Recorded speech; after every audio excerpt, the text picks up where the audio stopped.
antum ya. Nanti berkolaborasi dengan Mas Angga ya, Kos Angga nih. Jadi tema, pembahasan dan lain sebagainya. Pokoknya saya hanya membuka nih ya dan menyediakan link Zoom ini. Silakan langsung diambil alih. Baik. Assalamualaikum warahmatullahi wabarakatuh, Bapak Ibu sekalian. Waalaikumsalam warahmatullahi wabarakatuh. Ya, Allah kami akan banyak sekali kenikmatan kepada kita semua. Suasana teduh, sejuk.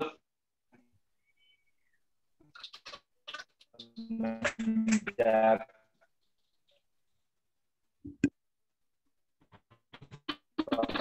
tadi di Kota Bekasi, di hujan dan udaranya cukup menyenangkan. Semoga ini menjadi satu spirit motivasi buat kita untuk terus meningkat kepada Allah, karena dengan memperbanyak syukur ini menjadi kita untuk kemudian naik kelas kan dari berbagai hal kita harapkan. Dan malam ini pada malam Jumat menjadi motivasi bagi kita di malam Jumat sampai dengan adalah memperbanyak sebentar malam ini. Alhamdulillah mau pas Zoom meeting atau nya membaca sebelum maghrib. Ini salah satu sunnah yang kemudian mari sama-sama para peniaga HMI sekalian kita hidupkan dan kita ajak keluarga kita, para mitra kita untuk kemudian menghidupkannya, mengamalkannya, sehingga insya Allah terlimpah banyak sekali kebaikan, keberkahan, dan meningkat ketaatan di masyarakat kita. Amin ya rabbal alamin.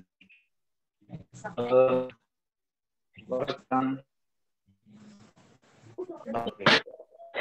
Ya, insya Allah ya.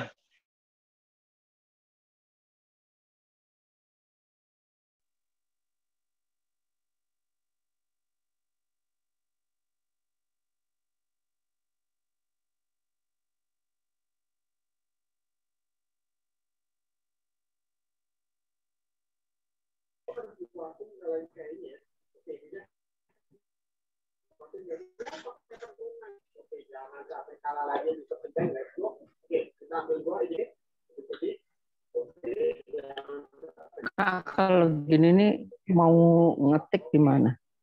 Ngetik apa? Halo, halo. Suara saya udah masuk belum? Masuk. Oh. Halo? Masuk. Alhamdulillah sudah. Oh, dari tadi saya nggak ada suaranya ya? Iya, tadi nggak ada. Tadi ada, terus Tadi hilang. nggak ada suaranya, Coach. Oh gitu. Baik, ya tadi sudah saya buka. Kalau suaranya hilang, mohon maaf. Kita langsung ke topik bahwa agenda ini adalah agenda kolaborasi antara tim Bekasi Raya, Jawa Barat Raya lah ya, kemudian Solo Raya, Jawa Tengah, tim saya, dan kemudian timnya Angga Prasetyo. Ini menjadi salah satu wasilah kebaikan, kita berkolaborasi, bekerja sama, saling menginspirasi, saling mengokohkan, ya, saling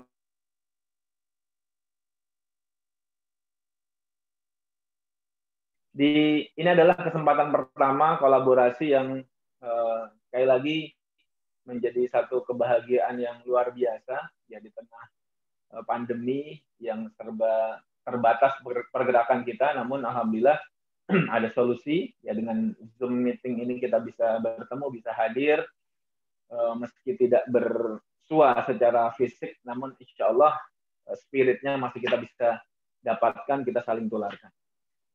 Bapak Ibu, tema malam ini sebetulnya bebas ya, kalaupun tadi ditulis tema apa itu, nah, nanti mungkin insya Allah Coach Angga yang akan menyampaikan lebih detail lagi. Saya ingin berterima kasih kepada Coach Angga Prasetyo dan tim, juga sebagai fasilitator Coach Ahmad Fatoni. King Tony, Big Father ya. Big Father ini luar biasa telah memfasilitasi Zoom meeting ini. Mudah-mudahan berkah selalu, timnya makin besar gitu ya, timnya makin kokoh, makin sehat, makin kencang jalannya. Insya Allah teman-teman semua yang hari ini hadir, Bapak Ibu sekalian, yang belum LED segera LED, yang sudah LED semakin berprestasi lagi insya Allah. Bapak Ibu sekalian, sudah terlalu banyak mungkin materi-materi dari berbagai event yang Bapak Ibu sekalian ikuti, baik itu event-event yang kopdar ya, dari mulai kecil-kecil home sharing bersama leader, bersama mitra, maupun berbagai event training yang besar ya, luar biasa, yang menghadirkan semangat ya, yang betul-betul luar biasa, sehingga kemudian hari ini Bapak Ibu kita hadir, kita tetap bersama dengan HNI, kita tetap istiqomah bersama HNI untuk kemudian terus ya bekerja, terus berusaha meraih kesuksesan. Tadi ini luar biasa nih, saya agak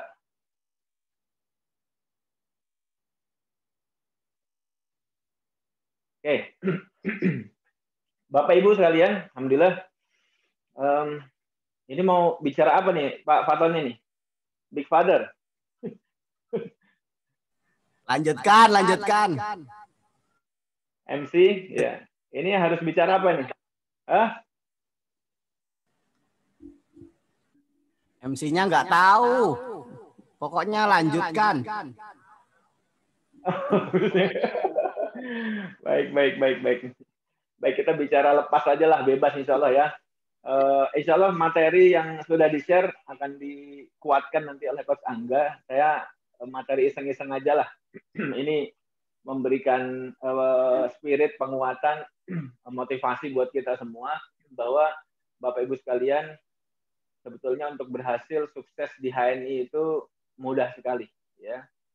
Beberapa guru saya bilang bahwa untuk berhasil, untuk sukses itu semudah membalikan telapak tangan. Wih, ini keren ya. Meski kemudian banyak orang yang menyanggah gitu ya. Apaan Pak gitu ya. Saya bertahun-tahun kok menjalani bisnis HNI, ternyata juga sangat tidak mudah. Banyak lika-liku, banyak hambatan, banyak kesulitan dalam perjuangan membangun karir sukses di HNI. Ternyata nggak mudah gitu ya. Tapi guru-guru saya bilang sukses itu bisa menjadi semudah membalikan telapak tangan jika syaratnya terpenuhi. Yang pertama adalah, Bapak sekalian, kita sama-sama telah memahami bahwa untuk berhasil ya, kita ada satu konsep yang telah banyak di-sharingkan, diajarkan tentang satu karunia Allah yang sangat luar biasa, yaitu berupa tubuh kita ya. Allah karuniakan tubuh kita begitu sempurnanya, sehingga ini menjadi bekal, menjadi modal yang sangat luar biasa kita bisa gunakan untuk meraih kesuksesan. Salah satunya adalah pembahasan tentang kekuatan pikiran atau mindset. Nah, dalam konsep yang telah diedukasi di support system HNI, mindset ini menjadi satu pelajaran yang sangat penting, ya, bahkan juga di kelas-kelas motivasi di luar sana sebagai modal yang sangat penting bagi siapapun yang kemudian ingin berhasil di bidang apapun yang ditekuninya, termasuk di HNI. Jadi Bapak Ibu kalau ingin berhasil luar biasa di HNI, maka langkah pertama yang harus diperbaiki adalah mindset-nya. Karena ternyata mindset adalah sesuatu yang sangat powerful yang kemudian bisa menarik segala potensi sumber daya yang kita butuhkan untuk meraih berhasil. Bapak Ibu yang menuju LED serius sekali, ya saya doakan mudah-mudahan Allah mudahkan, Allah berkahi sehingga meraih LED tahun ini kokoh LED-nya dan kemudian lahirkan LED berikutnya. Karenanya dari saat ini yuk kita mulai kembali dan terus perkuat mindset-nya, cara berpikirnya seperti cara berpikir seorang yang memang sudah di posisi LED. Salah satu top leader HNI, mentor kita semua, Ustadz Bagus Hernowo, beliau pernah menyampaikan bahwa orang sukses itu, orang yang berhasil itu adalah mereka yang mampu merasakan kesuksesan jauh sebelum kesuksesan diraih. Jadi Bapak Ibu sekalian, kalaupun hari ini Bapak Ibu belum LED, maka Bapak Ibu sudah merasakan seakan-akan seolah-olah memang sudah benar-benar LED. Gimana sih suaranya? Sudah betul-betul LED, sudah punya omset LED, sudah punya penghasilan LED. Itu sudah harus terbayang kuat sekali gitu ya. Dan tentu untuk kemudian mencapai posisi tersebut, kita perlu punya alasan yang kuat. Ya bahasa keren yang sering disampaikan itu harus ada strong why-nya ya. Strong why. Cantik banget sih. Ini kadangnya emang. Halo? Oke. Harus punya alasan yang kuat untuk kemudian apa sih alasannya kita untuk menjadi LED. Kalau nggak punya alasan kuat, maka kemudian sangat tidak mudah untuk setiap kita membayangkan, ya, merasakan bahwa Bapak Ibu sekalian sudah berada di posisi LED. Nah, seperti itu. Nah, Bapak Ibu, tempo hari di agenda Rebuan, ya di tim saya di Bekasi, di Kota Bekasi, itu ada agenda rutin, memang khusus untuk para pria, ya, para mitra yang berstatus laki-laki atau yang merasa laki-laki gitulah, di Bekasi aja. Hanya memang kadang-kadang dari Karawang juga hadir, alhamdulillah, dan biasanya peserta cukup banyak, sekitar 30-an. Hanya kemarin banyak yang berhalangan, ya. Dan alhamdulillah ada mitra yang kemudian menyampaikan, ya, unek-uneknya gitu ya, bahwa beliau merasa di HNI sudah sekian tahun, terus belum ada perkembangan yang signifikan, bingung untuk memulai langkah kembali karena sudah vakum sekian lama, ya. Kemudian kemarin beliau hadir dan rasanya kok nggak mudah gitu ya untuk memulai kembali, dan bagaimana harus memulainya itu, karena memang bingung. Nah, saya sampaikan kepada beliau, kalau hanya bingung soalan urusan bisnis, ya biasa aja lah gitu ya. Itu nggak ada masalah gitu. Itu kan cuma urusan remeh, urusan kecil, urusan dunia aja. Nggak usah terlalu dipikirin gitu. Saya sampaikan seperti itu dulu. Ini belum ED. Mitra ini belum ED. Tapi kalau sampai kemudian bingung urusan hidup, nah ini namanya bisa jadi bosan hidup. Ini bahaya sekali gitu. Apalagi sudah bingung gitu ya dalam amal soleh, amal ketaatan. Berarti sudah bosan ibadah kepada Allah. Ini bahaya. Tapi kalau cuma urusan bisnis, bingung, ya wajar. Tinggal datang aja ke mentor, terus betul-betul siapkan kesiapan untuk kemudian membuka pintu pikiran, pintu hati untuk menerima masukan, bahkan kemudian mungkin jeweran, mungkin cubitan, mungkin dorongan, mungkin juga tarikan untuk kemudian segera berlari. Sesederhana itu. Nah, Bapak Ibu, ada banyak orang hari ini, banyak agen HNI hari ini yang mereka sudah di fase ingin sukses di bisnis. Jadi bukan sekedar fase pengguna. Kalau bicara pengguna, kita nggak bahas lagi, yaitu perlu edukasi bertahap sehingga mereka punya hasrat, punya keinginan, punya klik dalam bisnis. Tapi kita bicara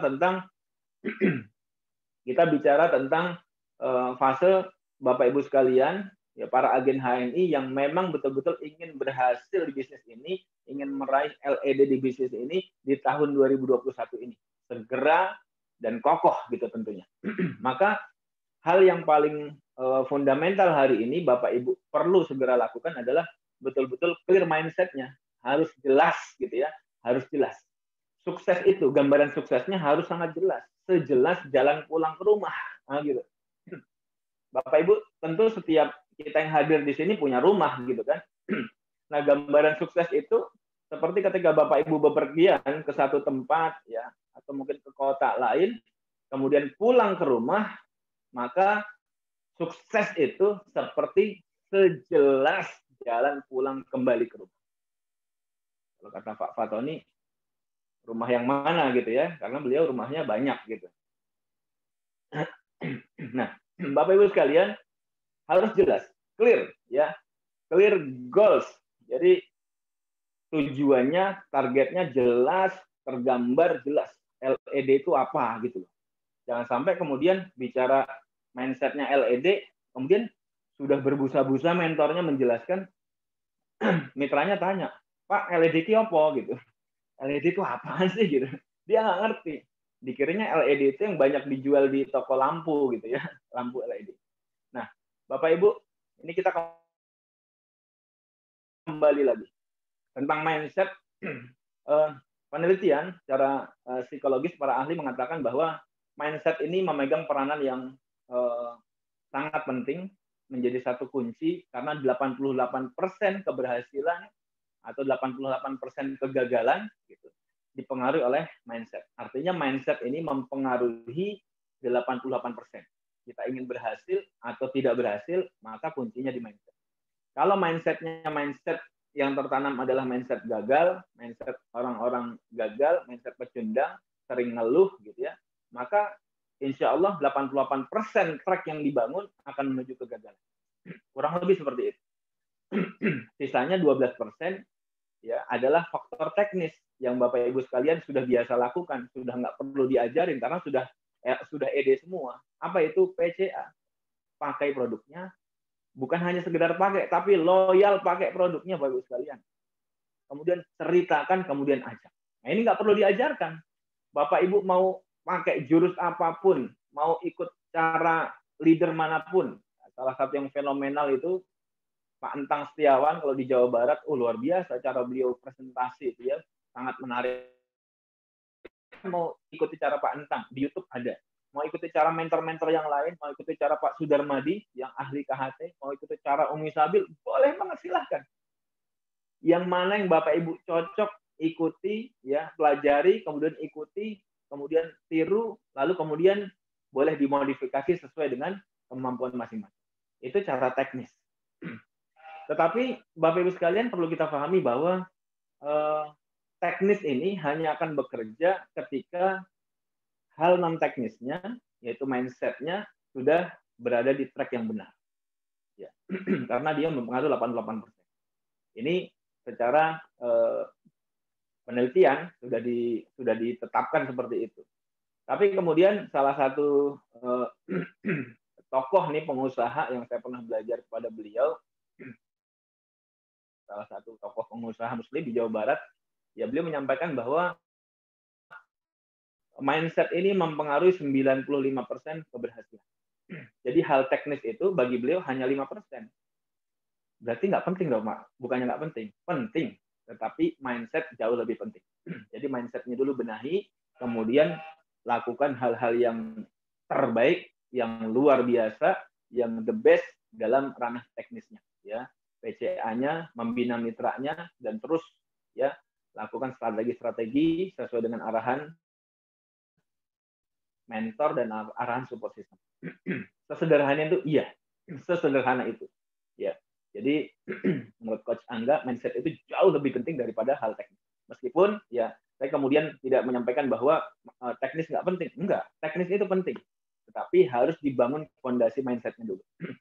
Analogi sederhana adalah kalau Bapak Ibu punya pesawat terbang, misalnya punya pesawat terbang, pesawat yang canggih, yang keren banget, yang hebat, yang kecepatannya mungkin supersonik luar biasa misalnya.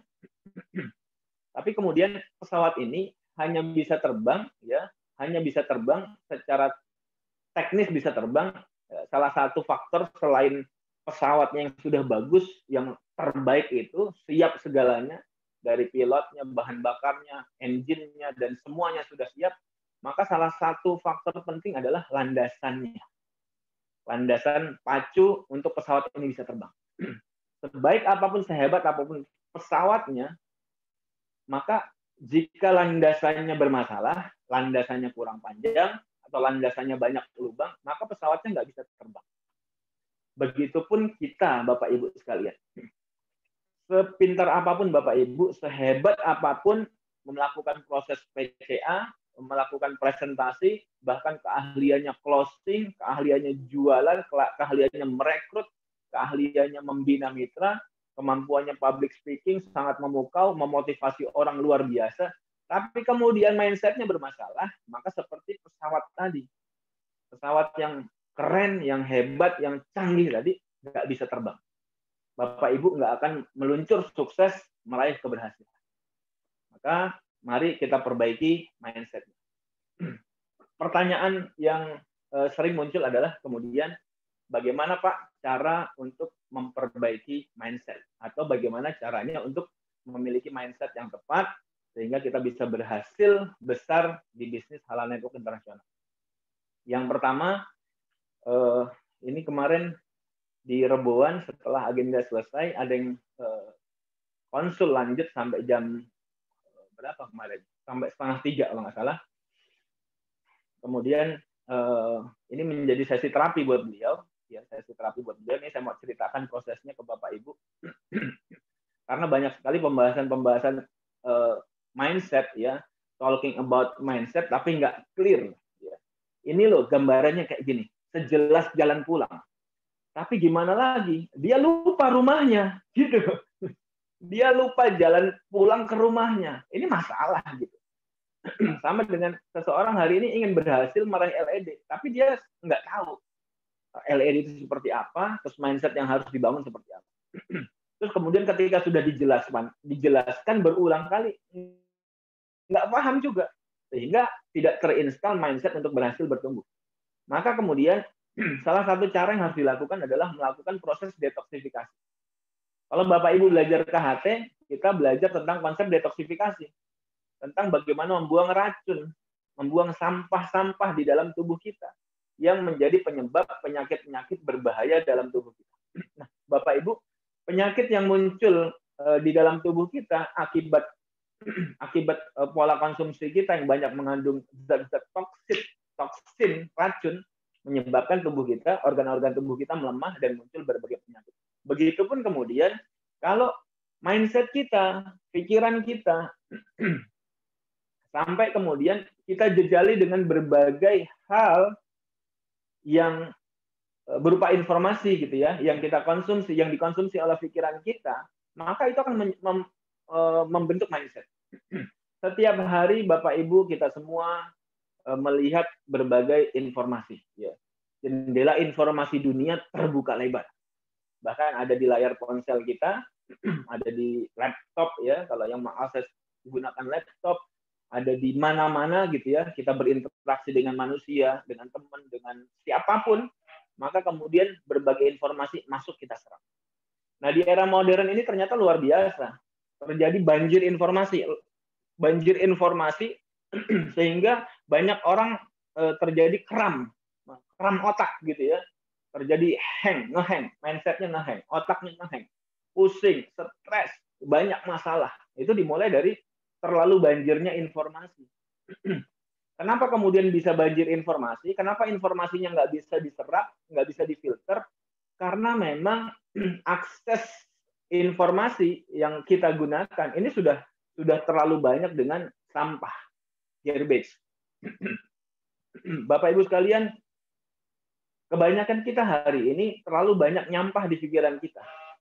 Apa yang kita lakukan? Kita lihat Facebook, kita lihat macam-macam, Instagram, kita lihat televisi, ya. Kita mungkin lihat hari ini masih ada koran nggak sih? Saya udah nggak pernah lihat, tapi ya mungkin yang ada yang masih mengakses koran gitu ya. Kalau zaman dulu itu ada di Bekasi lampu merah, ya, rakyat merdeka, wah itu beritanya luar biasa. Termasuk berita-berita di TV hari ini, sampai dengan hari ini, berita-berita tentang pembunuhan, pemerkosaan, berita tentang perceraian artis, bicara berita tentang apa lagi, korupsi, macam-macam. Ya. Semua informasi ini sampah, Bapak Ibu sekalian. Informasi yang sama sekali nggak kita butuhkan, nggak ada nilai kebaikannya. Tapi kemudian kita serap, maka kemudian secara tidak sadar kita punya mindset, punya kemudian yang membentuk belief, membentuk keyakinan tertentu. Keyakinan-keyakinan tentang hal-hal buruk dalam kehidupan. Akhirnya kemudian lebih sering kita mengeluh daripada bersyukur. Ya Allah, ntar ke depan gimana ya? Kok gitu amat sih gitu? Kok gini amat? Kok begitu? Kok begini? Kok begini? Kok begitu? Akhirnya kebanyakan manusia hari ini memiliki mentalitas orang yang mentalitas miskin, mentalitas orang yang tidak kaya. Kita boleh belum kaya hari ini, tapi nggak boleh punya mental yang nggak kaya. Nggak boleh punya mental miskin, Bapak Ibu. Bapak Ibu sekalian, kita boleh hari ini belum kaya. Tapi kita nggak boleh punya mindset, nggak boleh punya mental yang tidak kaya. Nah, salah satu mental tidak kaya adalah, Bapak Ibu sekalian, yaitu sering mengeluh dan menyalahkan keluar dirinya. Ini dia, Bapak Ibu sekalian. Ini mindset orang-orang yang kemudian menjadi pecundang, orang-orang gagal, mindset orang-orang yang mentalnya mental orang nggak kaya. Maka orang Muslim nggak boleh kayak gitu, orang Islam nggak boleh kayak gitu. Kita harus perbaiki diri kita untuk kemudian melakukan proses detoksifikasi dimulai dari sini. Bersihkan dulu. Saya pernah mendapatkan tips yang powerful luar biasa. Teman-teman sering tanya ke saya. Tapi mungkin dari sekian banyak yang tanya, saya nggak yakin kalau kemudian sudah dijalankan. Dan memang ini laku yang berat, ya, yang sangat tidak ringan untuk kemudian dijalankan. Terlebih di era modern hari ini, sangat tidak mudah dipraktekkan. Kalau Bapak Ibu serius sih, saya mau share, saya mau bagi. Tapi kalau nggak serius, kayaknya nggak serius nih. Serius nggak ya? Serius. Oh, serius. Serius. Kalau serius saya bagi tipsnya. Baik. Saya bagi tipsnya bagi bagus sekalian. Serius. Siap, ya. Tipsnya adalah Bapak Ibu cara melakukan detoksifikasi pikiran, ya. Detoksifikasi mindset adalah yang pertama melakukan puasa selama 3 bulan. Ini kalau belum clear, maka kemudian akan langsung ada yang bicara, oh bid'ah itu, gitu. Ya, bicara apa itu puasa 3 bulan gitu. Yang ada puasa Ramadan cuma sebulan, Pak. Kok puasa 3 bulan? Ini bid'ah macam apa lagi? Gitu. Langsung ditulis puasa 3 bulan bid'ah, ya. Baik.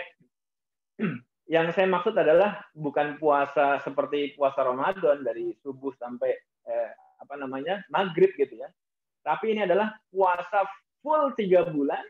Full 3 bulan, nggak ada subuh, nggak ada maghrib, full 3 bulan, full 3 bulan 90 hari, ya. Jadi Bapak Ibu sekalian tidak mengkonsumsi apapun yang bersifat sampah untuk pikiran.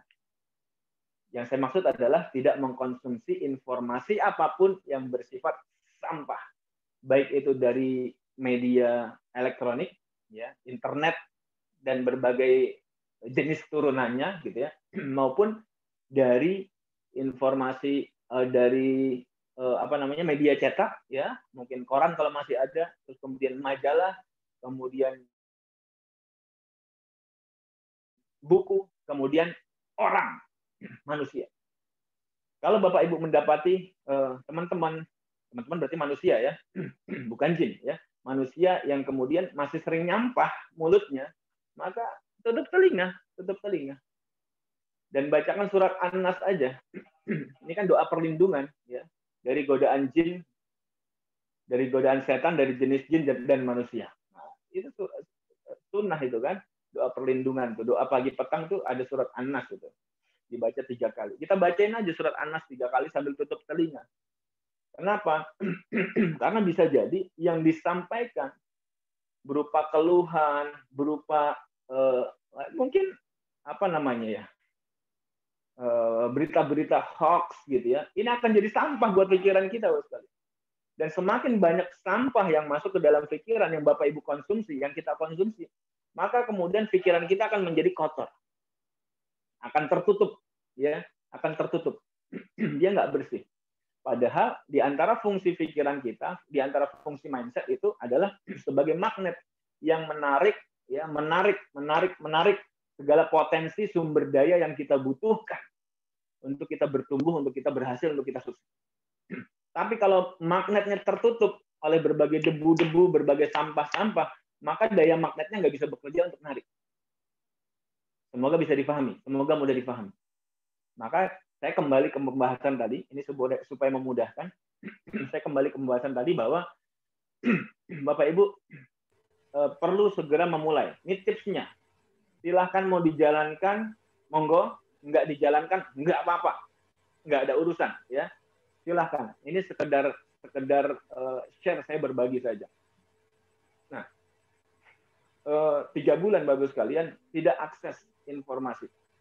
Kenapa? Karena Bapak Ibu yang belum terlatih, yang belum pernah sama sekali melakukan proses detox puasa informasi 3 bulan, maka saya pastikan Bapak Ibu pikirannya tidak bisa memilah dan memilih. Mana informasi itu yang baik, mana informasi yang kemudian justru menjadi penghambat, menjadi sampah yang akan menutup daya magnet dari pikiran Bapak Ibu sekalian. Yang akan menarik kebaikan-kebaikan, keberhasilan, kesuksesan, keberkahan. Justru semakin banyak informasi sampah yang Bapak Ibu konsumsi, maka kemudian semakin tertutuplah fungsi magnetis pikiran untuk menarik kebaikan-kebaikan, kesuksesan, keberkahan, dan sebagainya.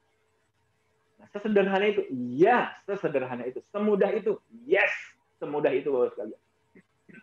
Hidup itu jangan dibawa ribet gitu. Sebagaimana saya baca satu buku dari Coach Neil itu ya, Tolani, dia nulis buku Gue Ogah Ribet.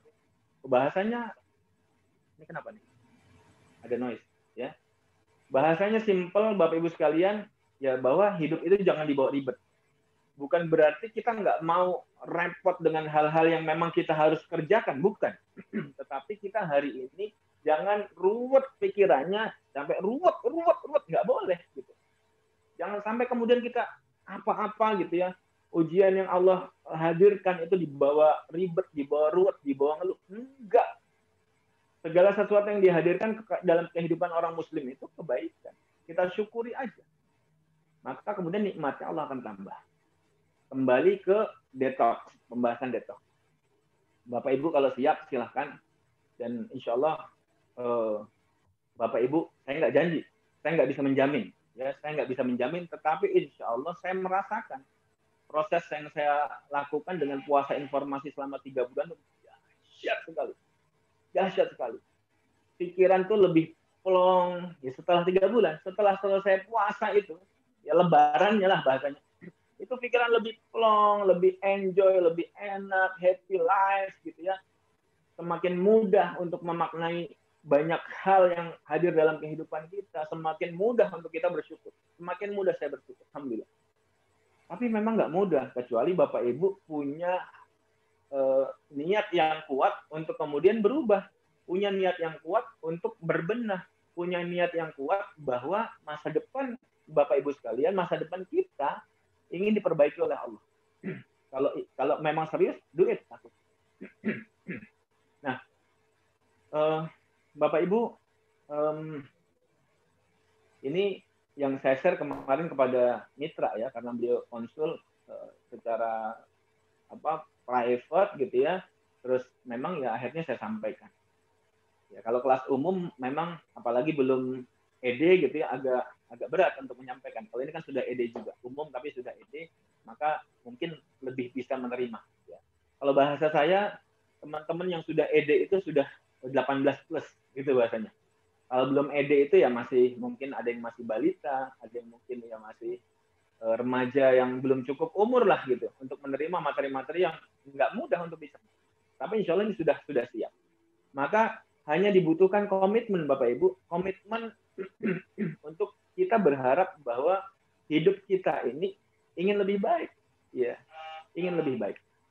Nah, kemudian jika Bapak Ibu sudah melewati fase tadi, fase detoksifikasi mindset, detoksifikasi pikiran, ya sudah puasa 3 bulan, informasi-informasi sampah itu, jendela informasi sampah sudah kita usahakan tutup rapat-rapat, ya.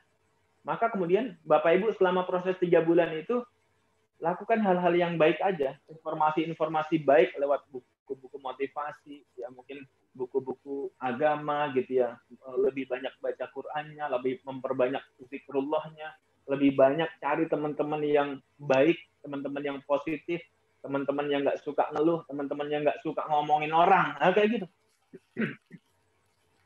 Karena Bapak Ibu sekalian ini penting supaya saat Bapak Ibu sedang puasa informasi sampah, kemudian informasi-informasi baiklah yang kemudian dikonsumsi. Maka selepas 3 bulan, Bapak Ibu akan merasakan menjadi seakan-akan menjadi manusia baru gitu, dengan cara berpikir baru, sudut pandang yang baru, lebih plong, lebih happy, lebih bahagia. Terakhir, saya ingin bagi tips lagi bagaimana memperkuat mindset setelah dilakukan detoksifikasi. Yang pertama, ini teman-teman yang reboan sudah hafal banget materi ini, tapi saya perkuat kembali karena bisa jadi meskipun sudah hafal belum dipraktekkan secara baik karena proses detoksnya belum dijalankan. Nah, yang pertama adalah ini sudah berapa orang yang ikut nih? Alhamdulillah 69 orang, Masya Allah. Dengan pemateri dan MC berarti 66. Alhamdulillah. Nah, Bapak Ibu sekalian, ada tips yang selanjutnya Bapak Ibu bisa terapkan setelah maupun beriringan dengan menjalankan proses detoksifikasi. Yang pertama adalah forgiving. Forgiving itu artinya memberikan kemaafan. Ini konsep yang simple, konsep yang sederhana sekali, namun banyak manusia gagal melakukannya. Nah, Bapak Ibu, kita sama-sama paham bahwa Allah itu Maha Pemberi Maaf. Dan kita belajar dari salah satu sifat Allah ini untuk kemudian kita internalisasi, kita install dalam kehidupan kita. Kita sebagai manusia juga belajar untuk kemudian memberikan maaf. Dan ternyata kalau Bapak Ibu sekalian pernah kemudian mendengar ini, insya Allah sudah masyhur ya, bahwa secara umum para asatidz kita, para guru-guru kita, para kiai itu sudah memberikan arahan, ajaran ya dari Rasul dan para ulama-ulama terdahulu bahwa salah satu syarat diterimanya taubat kita, permohonan ampun kita kepada Allah adalah ketika kita sudah memaafkan orang lain. Dan inilah sistem keadilan Tuhan gitu loh, sistem keadilan Allah Subhanahu wa taala. Banyak manusia berharap ya Allah jadi beristighfar sampai ribuan kali, sampai muncrat gitu loh, sampai bahkan berurai air mata sampai sesenggukan. Dia minta ampun, dia bertobat atas segala kesalahan dan dosa. Tapi kemudian hatinya membatu, ya. Hatinya nggak mau memaafkan kesalahan orang lain. Dan saya punya satu pengalaman yang menarik ketika saya ke Hong Kong ya, ke Makau termasuk ya, yang agak luar biasa terkesan sekali ketika ke Makau dulu untuk kemudian memberikan sesi terapi ke teman-teman buruh migran yang ada di sana waktu itu sekitar jam 9 malam gitu ya. Wah, pokoknya dahsyat ya. Waktu itu saya cuma tanya gini ke teman-teman yang hadir, mbak-mbak, terus kemudian ibu-ibu sekalian yang hadir, waktu ada sekitar 50-an orang. Karena saya lihat mukanya angker semua, horor semua ngelihat saya. Wah, ini ngeri juga gitu ya. Judulnya diminta ngisi sosialisasi Tibun Nabawi gitu, untuk syiar HNI HPAI gitu. Tapi saya bilang, gimana saya mau syiar nih, orang-orang stres semua, orang-orang yang galau semua, orang-orang yang pikirannya kalut semua, nggak mungkin gitu. Akhirnya saya cuma coba masuk pelan-pelan dengan mereka masih tatapannya begitu mengerikan gitu. Saya kemudian sampaikan satu pertanyaan.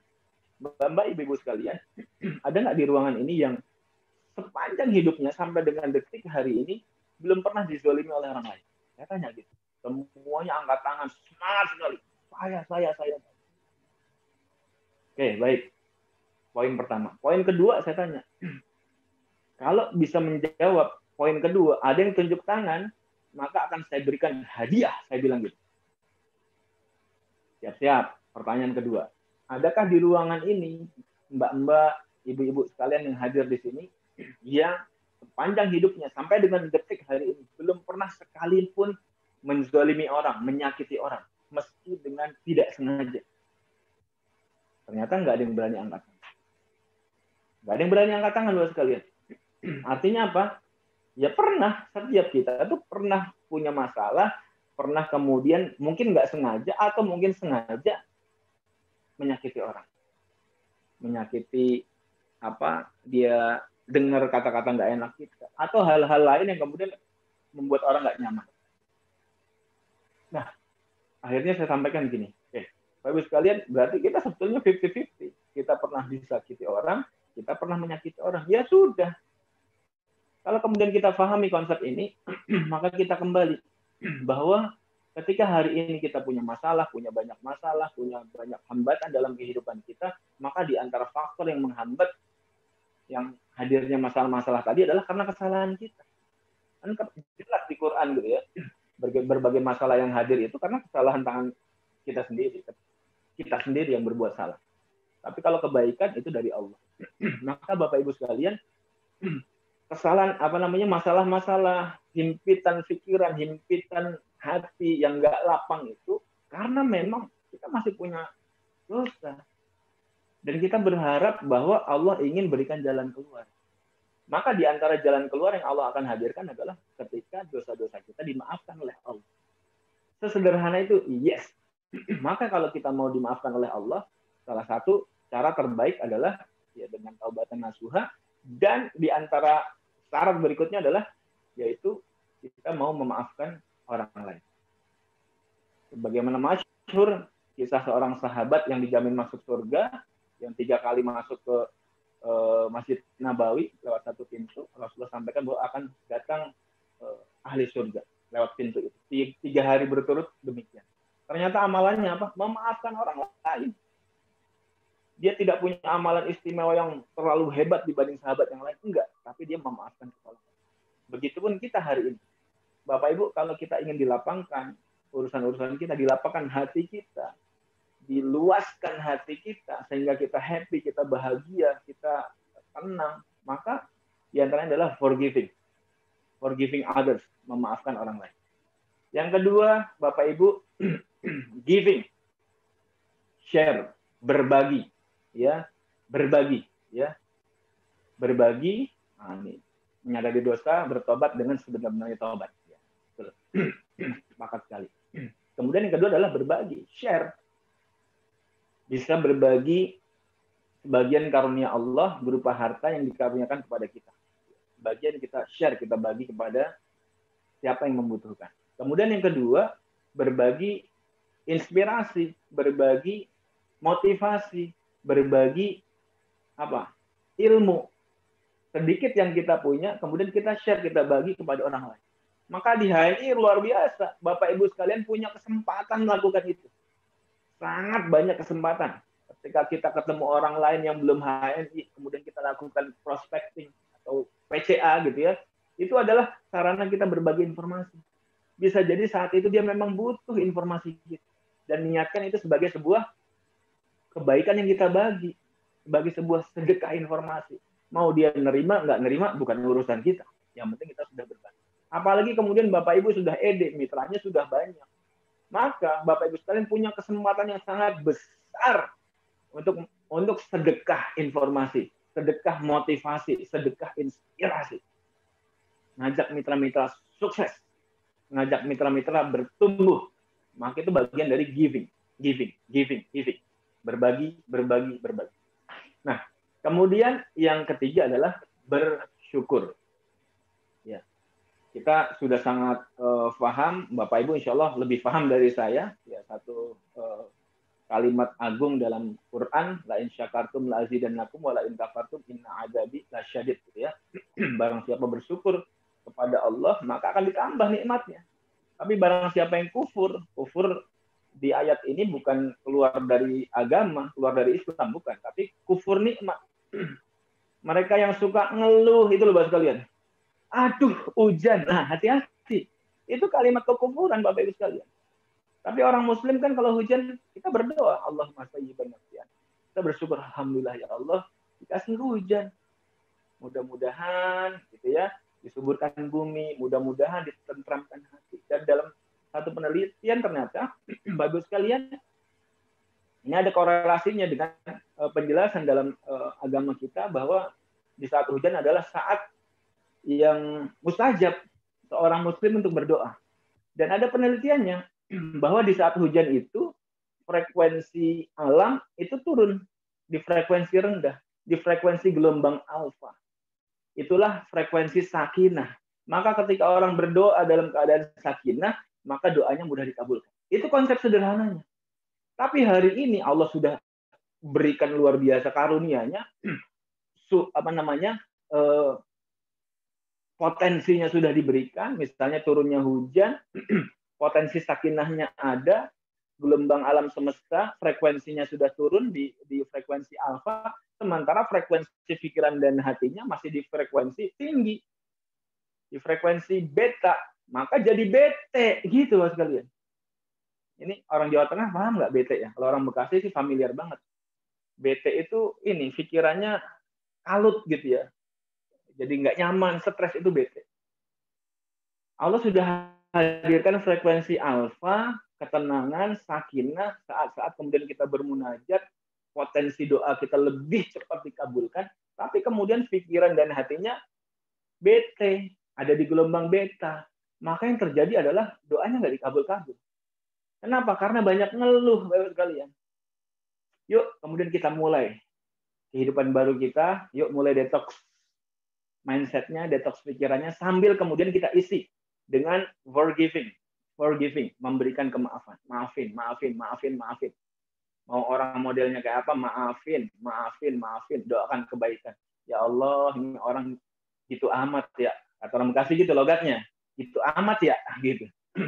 Bahasanya Bang Mandra, kok gitu banget sih tingkahnya, kelakuannya gitu. Tapi ya sudahlah, alhamdulillah saya bersyukur, saya nggak kayak dia, gitu aja caranya bersyukur. Kemudian doakan, ya Allah kasih hidayah dia, ya Allah. Ya Allah bahagiakan dia, bahagiakan keluarganya, ya Allah. Karuniakan rezeki yang berlimpah, yang berkah, ya Allah. Kayak gitu. Nah, ngeluh membuat gelombang kita menjadi beta, angkuh, tinggi hati, akhirnya menjadi apa tadi? Itulah, kita menjadi nggak nyaman gitu ya kalau di gelombang beta, bete, stres. Maka pastikan Bapak sekalian forgiving, memaafkan, berbagi, motivasi, informasi, ilmu, berbagi sebagian karunia Allah berupa harta, kemudian yang satu lagi adalah bersyukur. Dan salah satu ciri manusia yang bersyukur kepada Allah adalah dia berterima kasih kepada manusia, bersyukur kepada manusia dengan cara berterima kasih. Gimana cara berterima kasih? Bisa dengan mengucapkan terima kasih. Terima kasih ya, gitu ya. Jazakallah, jazakillah, kalau perempuan atau jazakumullah, gitu ya. Atau kemudian di saat-saat kemudian tidak bertemu, ya dia doakan kebaikan buat orang-orang yang bagi dia memiliki andil kebaikan, apapun, sekecil apapun kebaikan, dia berterima kasih. Alhamdulillah ya Allah, lewat wasilah Coach Fatoni saya mengenal HNI. Oh gitu. Alhamdulillah ya Allah, lewat wasilah Coach Angga saya mengenal HNI. Lewat wasilah bimbingan beliau saya bisa ED sampai saat ini. Gitu. Atau mungkin sudah LED, saya bisa menjadi LED sampai saat ini. Alhamdulillah. Doakan kebaikan. Ya Allah, bahagiakan beliau, bahagiakan keluarganya, lindungi dirinya, lindungi keluarganya, berkahi ya Allah, berkahi ya Allah. Karuniakan rezeki yang banjir, yang tumpah ruah, yang besar ya Allah. Biar tambah banyak lagi amal solehnya ya Allah. Gitu. Dan jangan lupa kemudian kita saling mendoakan husnul khotimah. Baik, itu yang bisa saya sampaikan. Saya ringkas, saya rangkum, saya callback materinya. Yang pertama adalah detox mindset, ya. Kalau bisa 3 bulan, ya kalau nggak 3 bulan nggak efektif, misalnya mendingan nggak usah. Ya tetap aja Bapak Ibu jalani kehidupan, mau tetap bete silahkan, gitu ya. Nah, kemudian tips untuk memperkuat detox mindset-nya, yang pertama adalah forgiving, memberikan kemaafan, ya, melapangkan hati kita. Kemudian giving, berbagi. Yang kemudian yang ketiga adalah bersyukur, ya, kepada manusia, berterima kasih kepada manusia, dan bersyukur kepada Allah. Alhamdulillah ala kulli hal. Terima kasih ya Allah atas segala sesuatu yang Allah berikan, baik itu berupa ujian yang tidak mengenakan maupun berupa ujian yang mengenakan. Dan semua kehidupan kita adalah ujian. Maka kita terus bersyukur kepada Allah. Semoga Allah perbaiki kehidupan kita. Semoga Allah tutup kehidupan kita dengan husnul khatimah. Terima kasih. Mohon maaf kalau ada kata-kata yang mungkin kurang berkenan, ya, terutama mungkin beda latar belakang, beda budaya, teman-teman di Jawa Tengah nggak biasa dengan kalimat-kalimat yang seperti ini. Kalau teman-teman di Bekasi Karawang memang sudah biasa. Jadi saya nggak perlu minta maaf buat teman-teman Bekasi Karawang, teman-teman di Jawa Tengah mungkin yang nggak biasa. Saya sangat mohon maaf kalau kata-katanya kurang berkenan. Terima kasih. Assalamualaikum warahmatullahi wabarakatuh. Dan saya kembalikan kepada Coach Ahmad. Waalaikumsalam warahmatullahi wabarakatuh. Luar biasa. Luar biasa. Ini materi yang memang kalau orang Bekasi ini biasa diulang-ulang ya. Tapi ya nggak pernah bosen lah kita ya menerima wejangan ini ya.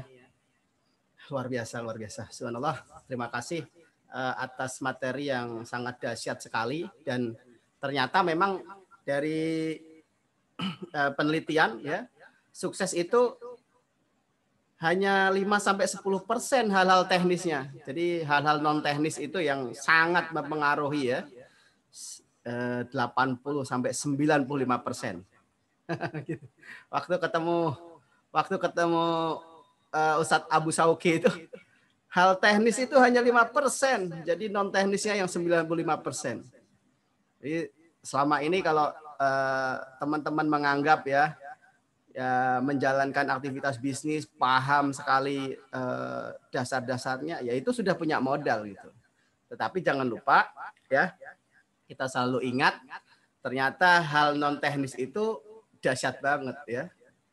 Pondasi.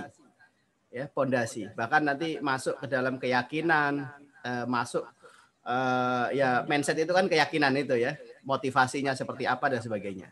Baik, tanpa berpanjang kalam mungkin teman-teman bisa simpulkan sendiri ya. Saya anggap ini sudah pada mampu bisa menyerap apa yang sudah disampaikan. Saya sapa kembali yang sudah bergabung ya. Dari Sabang sampai Merauke ini. Saya lihat ada yang dari Papua ya. Bahkan ada yang dari mancanegara juga hadir ya. Saya lihat tadi ada dari Hong Kong juga ada ya. Mitranya Bu Astuti. Ya semoga manfaat dari ilmu yang disampaikan ini terus menyebar ke seluruh penjuru dunia ya. Sehingga setelah kita mendapatkan materi-materi ini nanti ya harapannya jangan hanya dikonsumsi sendiri gitu, jangan dikonsumsi sendiri. Rasakan ya ini sebagai bentuk kesyukuran dan terus kita memiliki sebuah harapan yang besar. Karena itulah yang menjadi fokus pada pikiran kita. Baik, saya panggil Coach Angga. Assalamualaikum. Ini mana nih sensei kita ini? Coach Angga di mute, di unmute. Halo, halo.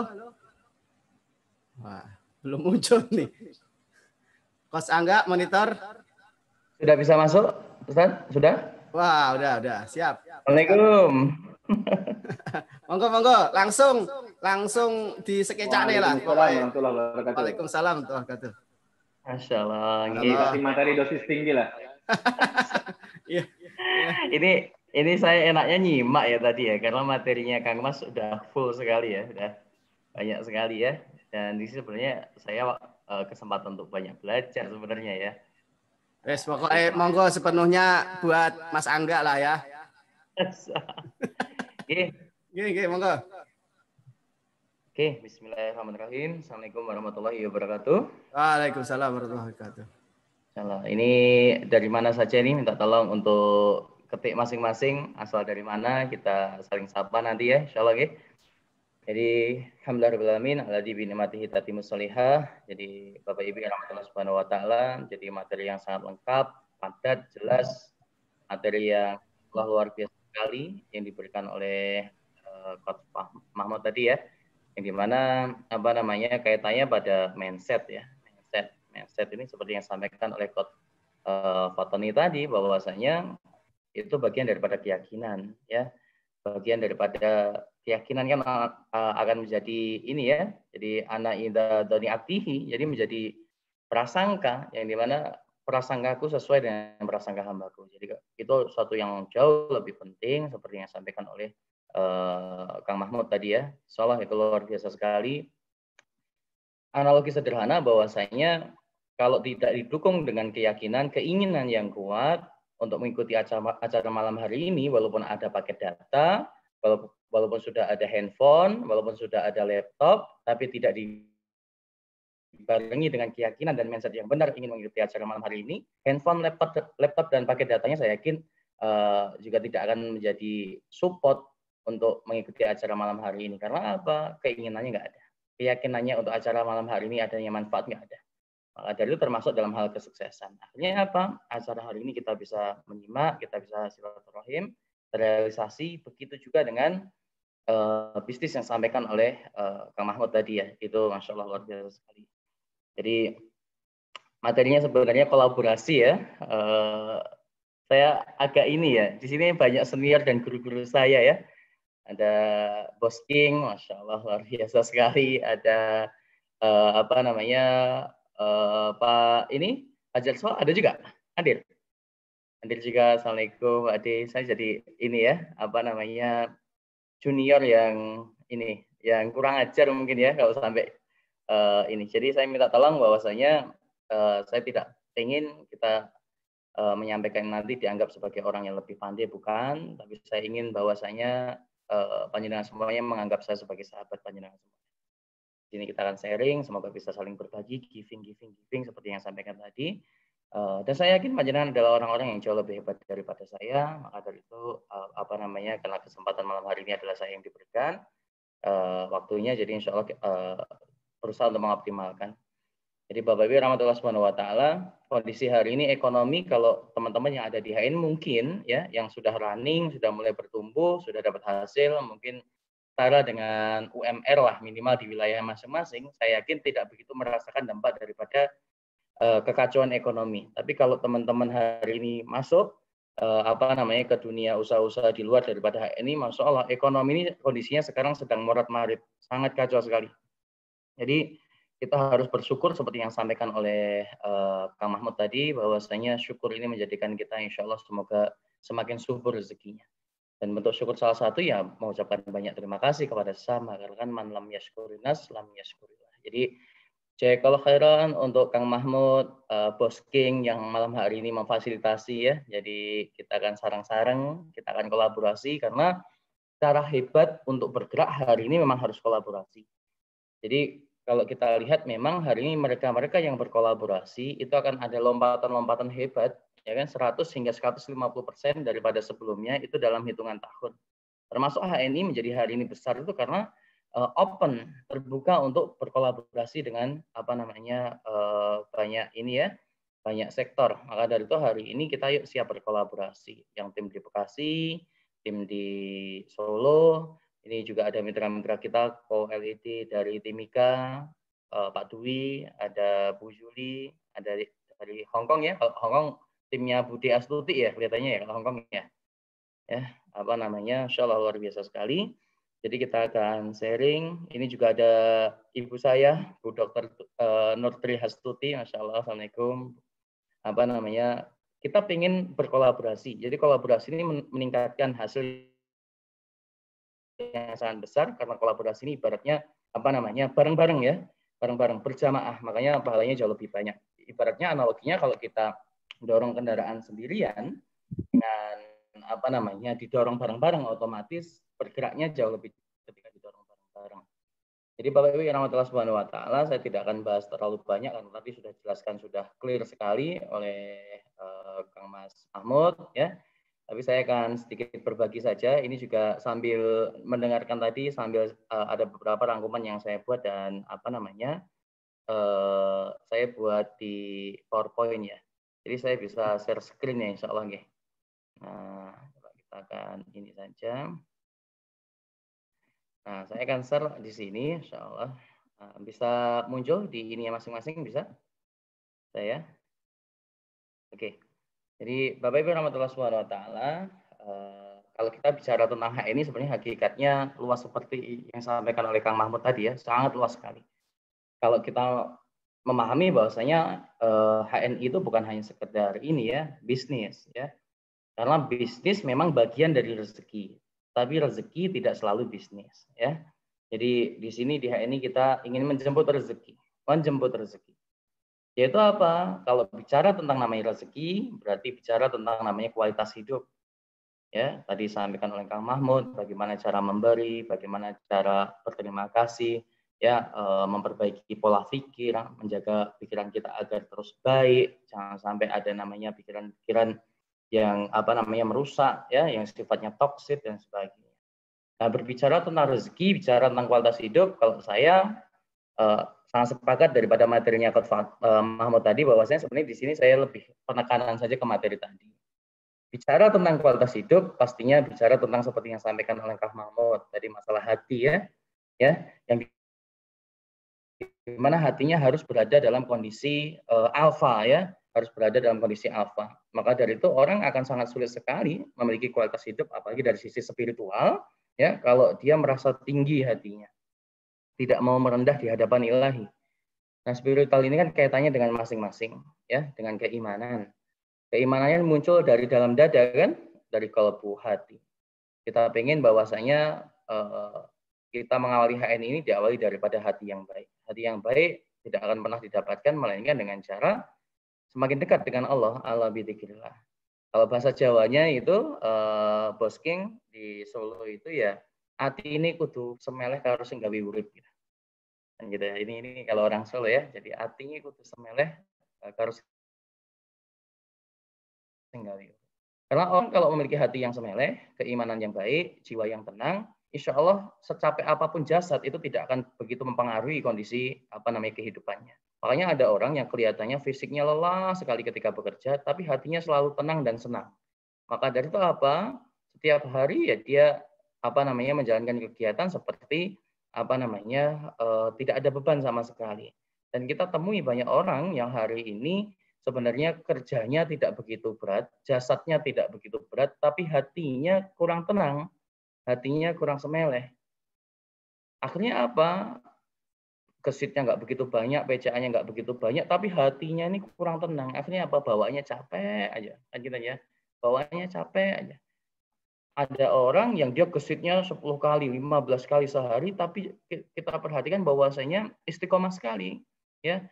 Kenapa bisa istiqomah? Kalau kita amati dengan seksama, bahwasanya dia memiliki namanya qalbun salim, hati yang tenang. Yuk, kalau pengen bicara tentang kualitas hidup, ya bicara tentang namanya hati yang tenang. Bicara tentang namanya spiritual. Yuk kita perbaiki semua spiritual kita. Dan di HNI ini tujuannya adalah agar spiritual kita semakin baik.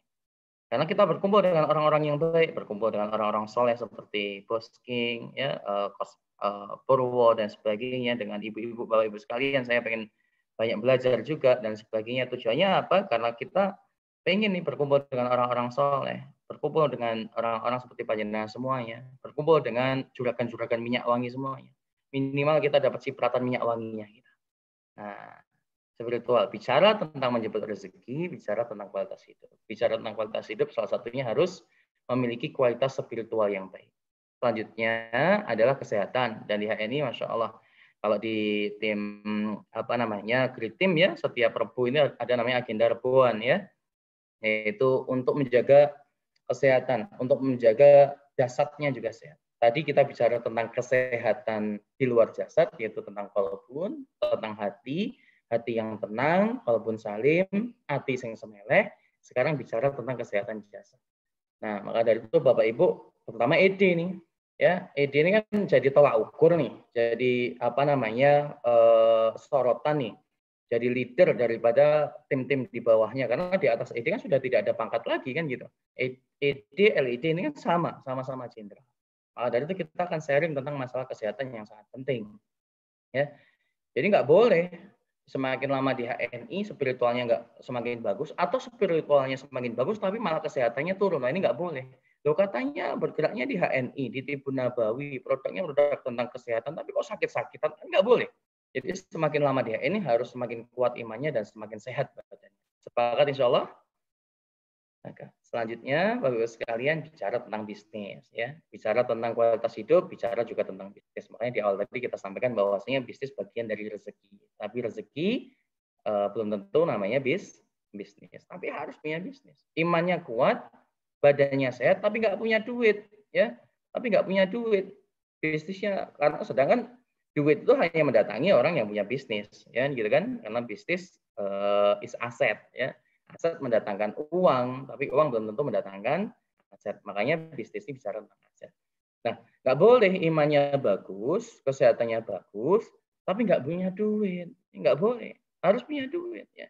Harus besar bisnisnya. Jadi nggak boleh bonus hanya dengan 3 juta, 4 juta, 5 juta, atau bisnisnya stagnan, terus itu nggak boleh. Harus terus bertumbuh. Bagaimana agar bisnis ini bertumbuh? Ini seperti yang disampaikan oleh Coach Mahmud tadi, bicara tentang namanya mindset and strategi, ya. Bicara tentang sifatnya yang nampak dan tidak nampak. Yang paling dominasi adalah yang tidak nampak, itu adalah mindset, keyakinan, ya. Nah, keyakinan ini bicara pastinya kepada sesuatu yang kita imani. Sesuatu yang kita imani itu sudah tidak ada namanya pertanyaan lagi, sudah final semuanya. Makanya Rasulullah tidak pernah mengajarkan kalau pengen punya emas yang banyak, dinar dirham yang banyak, uang yang banyak, lembur, itu nggak ada rumusnya. Ya, berangkat pagi pulang pagi itu nggak ada. Coba kita cari, adakah ayatnya seperti itu atau hadisnya? Nggak ada, ya. Jadi Rasulullah mengatakan barang siapa ingin dilancarkan atau perbanyak rezekinya, ingin dipanjangkan umurnya, bukan lembur tapi silaturahim. Yaitu apa? Bicara tentang rezeki, bicara tentang kualitas hidup, bicara tentang spiritual keimanan atau hati, bicara tentang kesehatan jasad, bicara tentang bisnis, dan bisnis akan besar hanya dengan satu cara, yaitu apa? Bangun silaturahim. Yaitu apa? Bangun network, bangun jaringan.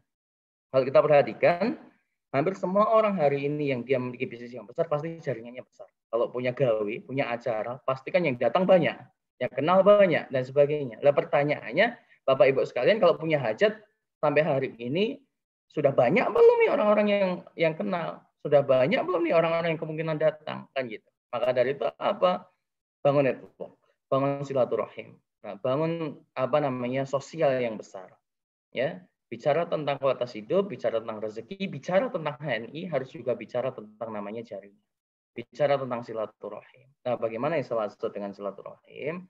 Pemahaman daripada saya yang miskin ilmu ini, bahwasanya silaturahim yang membangun hubungan seluas-luasnya dengan banyak orang yang di dalamnya dijaga tentang namanya amanah, sidik, dan fatonah. Jadi kita saling menjaga kepercayaan, menghindari daripada khianat, kita saling membantu, mendoakan, ya, sehingga terbangun hubungan yang sangat baik, terbangun namanya hubungan yang sangat baik. Nah, otomatis mendatangkan namanya uang, mendatangkan namanya peluang, opportunity. Bukan sebaliknya, kenalannya kelihatannya banyak, dikenal di mana-mana, tapi yang kenal itu semuanya takut ketika bertemu dengan kita. Ini nggak boleh. Jadi network sosial ini bahwasanya semakin lama di HNI, kenalannya semakin banyak, dan orang-orang yang kenal semakin banyak tadi itu juga semakin nyaman dengan kita. Jadi semakin lama di HNI, imannya harus semakin kuat, hatinya semakin tenang, kesehatannya semakin bagus, bisnisnya bertumbuh, semakin bertumbuh dengan namanya network yang luas atau silaturahim, insya Allah. Karena ini Rasulullah, ya, bicara tentang sesuatu yang harusnya kita imani, sudah final, nggak ada yang bisa dipertanyakan. Nah, selanjutnya keluarga, ya, family. Jadi kalau bicara tentang HNI harus bicara tentang kualitas hidup, ya. Selanjutnya tentang namanya keluarga, ya. Spiritualnya bagus, badannya sehat, bisnisnya besar, jaringannya, mitranya luas, ya, dikenal di mana-mana, ya. Leader-leader HNI hampir semuanya kenal dan sebagainya. Tapi hubungan dengan keluarganya bermasalah. Ya, dengan anaknya bermasalah, dengan istrinya bermasalah, dengan suaminya bermasalah, dengan orang tuanya bermasalah. Gimana kualitas hidupnya, Bapak Ibu? Maka dari itu semakin lama di HNI, dengan keluarga semakin sayang. Yang bapak-bapak nggak ada gengsi mengucapkan kata cinta kepada istrinya, itu menunjukkan bahwasanya bapak-bapak tipikal orang yang memiliki koam, strong, katanya Kang Mas itu. Ya, strong itu adalah orang-orang yang berani mengucapkan kata cinta depan istri. Gitu, ya. Semakin mesra, semakin sayang. Istri semakin taat pada suaminya, ya, semakin taat, semakin merendahkan suara di depan suaminya, di depan orang tuanya, semakin sayang dengan anak. Nah, ini adalah nasihat untuk diri saya sendiri. Semakin lama di HNI, kita berarti semakin lama berbicara tentang namanya kualitas hidup, bicara tentang namanya bagaimana menjemput rezeki yang sebenar-benarnya rezeki. Kira-kira kalau dari sini akhirnya kita bisa checklist nggak di mana setiap daripada kita yang perlu diperbaiki. Oke? Ini kan ada namanya iman, kesehatan, bisnis, network, keluarga. Nah, ini karena ide-ide ya. Jadi semoga kita semuanya memiliki kualitas hidup yang baik bersama HNI insya Allah. Bapak Ibu rahmatullah subhanahu wa ta'ala. Selanjutnya, kalau bicara tentang HNI sebenarnya kita bukan hanya bicara tentang bisnis kan, berarti kita bicara tentang kualitas hidup. Jadi di HNI sebenarnya kita sedang sekolah kehidupan. Ya, dan saya merasakan di HNI ini adalah sekolah kehidupan bagi kita semuanya. Oke, jadi nikmati saja. Dan masa lulusnya adalah seperti yang disampaikan oleh Coach Mahmud tadi, bahwasanya masa lulusnya adalah ketika di akhir hayat kita mampu mengucapkan kalimat La ilaha illallah. Semoga bermanfaat ya materi yang sangat sederhana dari saya. Semoga bisa dicerna. Selanjutnya kita bicara tentang jaringan nih, bisnis nih ya. Jadi intinya kalau dalam bisnis apapun sebenarnya adalah duplikasi is the king. Jadi is the king itu bukan hanya king of Fatoni, bukan ya. Bukan bos king aja, bukan ya. Jadi is the king dalam bisnis adalah delegation atau duplikasi. Jadi duplikasi. Semakin banyak yang meniru, semakin banyak yang menduplikasi, itu akan semakin besar. Seperti tadi tuh analogi di awal, kalau dorong mobil sendirian ya berat, tapi kalau dorongnya rame-rame, insya Allah semakin mudah. Gerak mobilnya semakin cepat nyala dan sebagainya. Jadi ini ya, silaturahim itu lari kepada lagi namanya hukum perkalian ya, hukum perkalian. Dan sunatullahnya 1 tambah 1 kalau sholatnya berjamaah jadinya 27 derajat.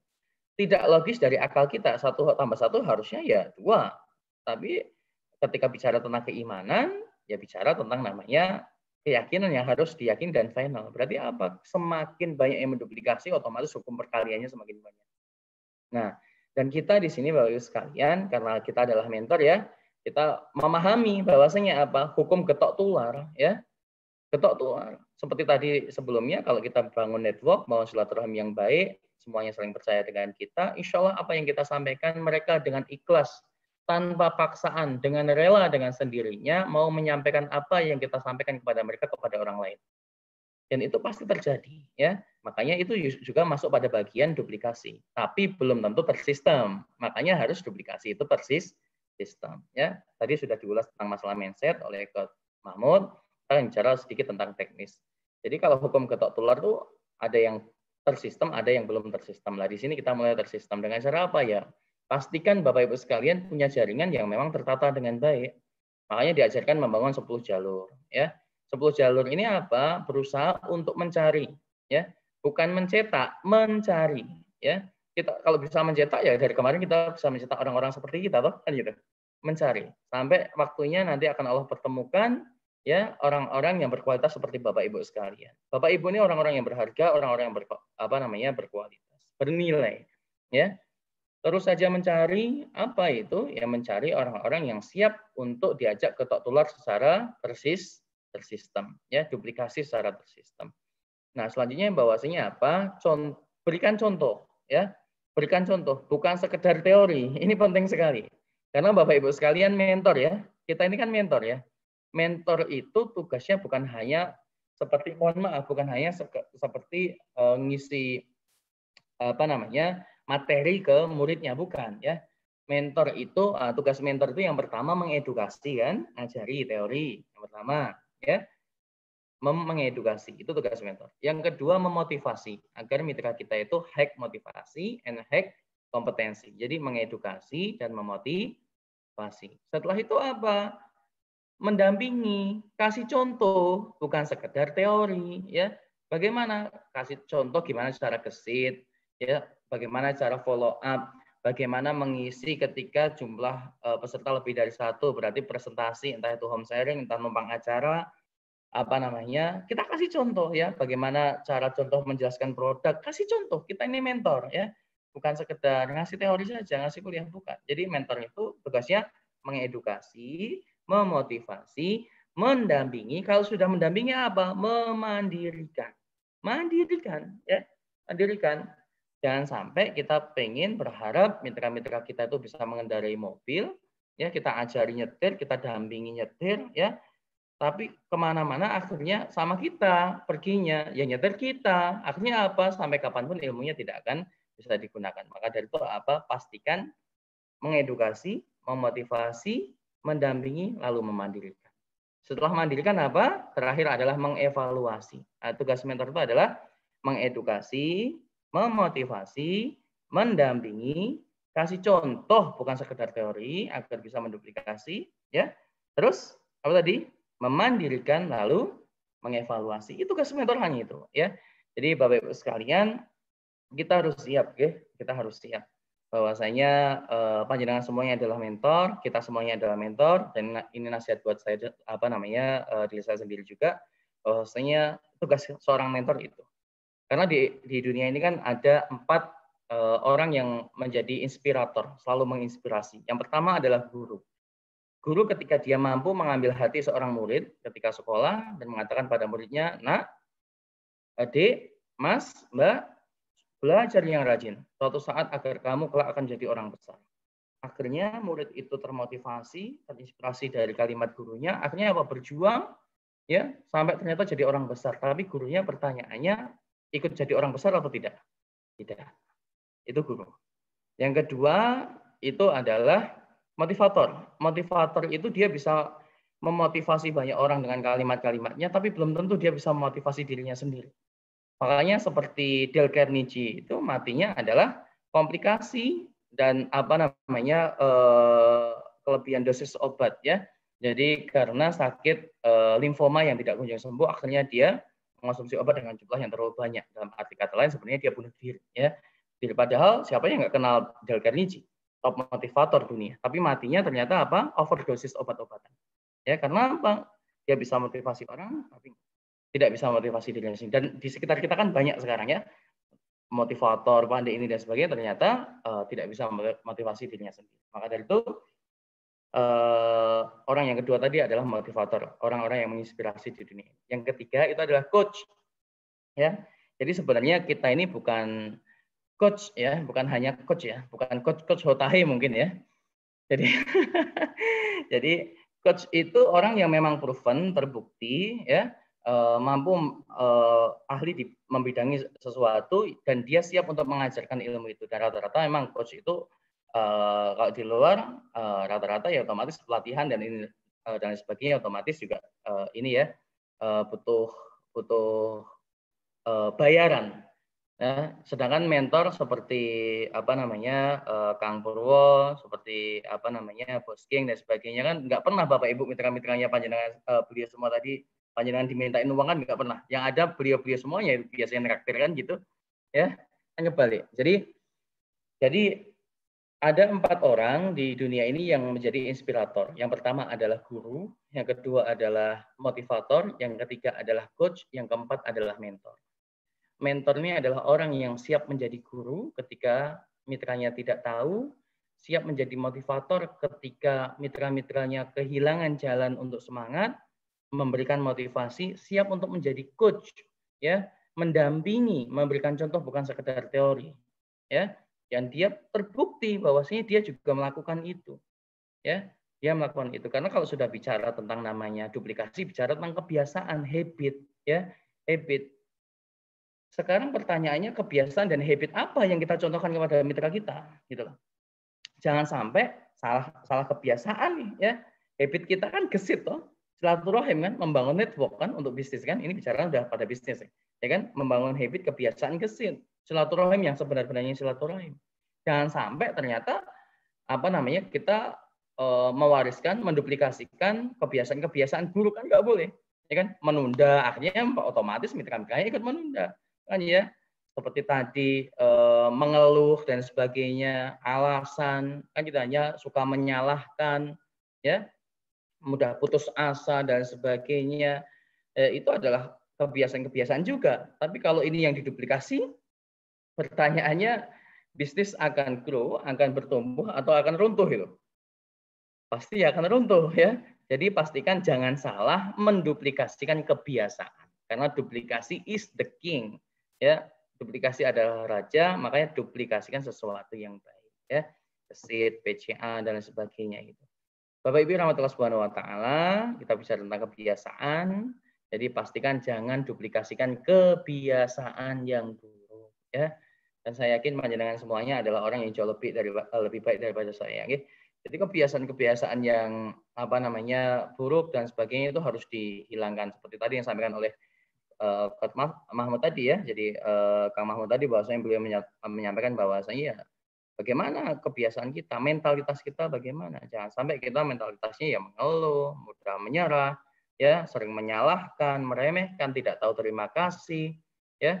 Tidak pernah terima kasih kepada mitra, tidak pernah terima kasih kepada mentor dan sebagainya, atau tidak pernah terima kasih pada orang lain. Kalau kayak gitu gimana kita mau ditambah nikmatnya? Berarti kan ciri-ciri orang yang tidak bersyukur. Padahal salah satu cara atau tanda-tanda orang bersyukur adalah berterima kasih kepada sesama, insya Allah. Jadi duplikasi is the king, bisnis harus duplikasi, semakin banyak duplikasi, semakin ringan menjalankannya, semakin besar, semakin bertumbuh, ya, semakin bermanfaat, dan insya Allah kualitas kehidupan kita semuanya akan semakin jauh lebih baik, Bapak Ibu sekalian. Dan mohon maaf sekali kalau materinya sangat sederhana juga ya. Selanjutnya akan saya tutup mungkin ya. Jadi tentang tangga prospek ini yang memang saya buat agar lebih mudah untuk dipahami ya. Intinya ketika prospek itu ya kita kan bangun namanya kesamaan ya, frekuensi yang sama. Jadi membangun kedekatan, membangun chemistry.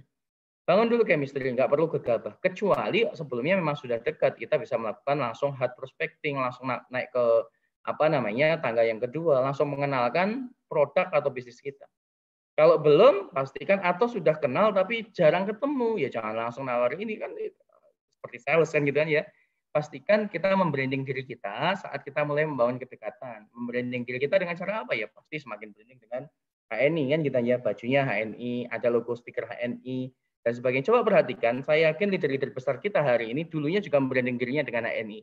Kemana-mana ada logo HNI, tasnya HNI, jaketnya HNI, otomatis apa? Secara otomatis kita masuk pada fase yang kedua, mengenalkan. Saya tanya Bapak Ibu sekalian, kalau sudah membangun kedekatan, terus mengenalkan, tangga yang ketiga apa? Secara otomatis. Tangga yang ketiga apa? Secara otomatis yang terjadi? Ada yang tahu? Ketika sudah membangun kedekatan nih, membangun chemistry kan, habis itu mengenalkan, ya, mengenalkan produk kan, mengenalkan HNI dan sebagainya. Nah, tangga ketiga kemungkinan besar apa? Kalau sudah terbangun seperti itu. Diterima, bukan. Ternyata malah ditolak. Ya. Jadi yang ketiga itu kemungkinan besar adalah ditolak. Ya. Jadi jangan terlalu GR. Ya.